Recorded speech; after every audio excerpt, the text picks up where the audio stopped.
પૂરણભાઈ. જિગ્નેશભાઈ મજામાં? જિગ્નેશભાઈ મજા ભાઈ.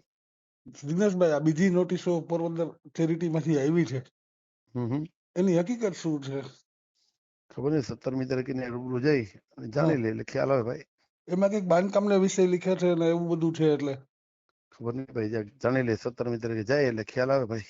અચ્છા, તો એમાં એક તમારું ઇન્ટરવ્યુ કરી લઈએ તો આજે? ઇન્ટરવ્યુ ભાઈ 17મી તમને કહું ઈ જ ઇન્ટરવ્યુ છે ભાઈ. 17મી તારીખે જાઉં એટલે જી હશે એને 18મી તારીખે ખુલાસો આપી દઉં તમને જોતો હોય તો ભાઈ. એટલે એમ નહીં, તમે એમાં ખુલાસો આપશો એ તો હકીકત છે ને કે તમારે ખુલાસો દેવાનો છે, એ તો તમારા વકીલ કે તમે જે કઈ ખુલાસા લખાય છે ને એ જ આપણે જાણવું છે તમારી પાસેથી. હજી તો ભાઈ અમે, કારણ કે કઈ સંદર્ભ છે મને ખ્યાલ નથી. 17મીએ જે એમાં લખ્યું છે શું છે વિગત કઈ ખ્યાલ નથી.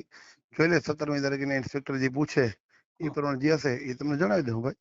એટલે તમે જે આ બાંધકામ કર્યું છે એ તો નહીં હોય ને નિલેશ વાળું ને વિલિયમ્સ પીઝા વાળું? કેમ ખબર પડે ભાઈ? મેં એ તો તમને કીધું હતું, મને પ્રશ્ન પૂછશો તો મને કેમ ખબર પડે હવે? જિગ્નેશભાઈ, આ ચેમ્બર ઓફ કોમર્સ ની જે મિલકત નવી બનાવી બાંધકામ, એ તો એ જ છે ને એમ? એ સિવાય તો બીજી કોઈ તમે મિલકત બનાવી નથી ને? ન જ બનાવી ને ભાઈ. જે ચેમ્બર ઓફ કોમર્સ ની મિલકત તો એ જોઈ ને ભાઈ, બીજી ક્યાંથી બને ભાઈ? હા, એટલે જ એના ઉપર જ છે, તો પછી પ્રશ્ન તમને આખું ખબર જ છે. જોવું પડે ને ભાઈ, જોવું પડે એમાં શું છે, કેમ ખબર પડે ભાઈ? એટલે અચ્છા, ઓકે.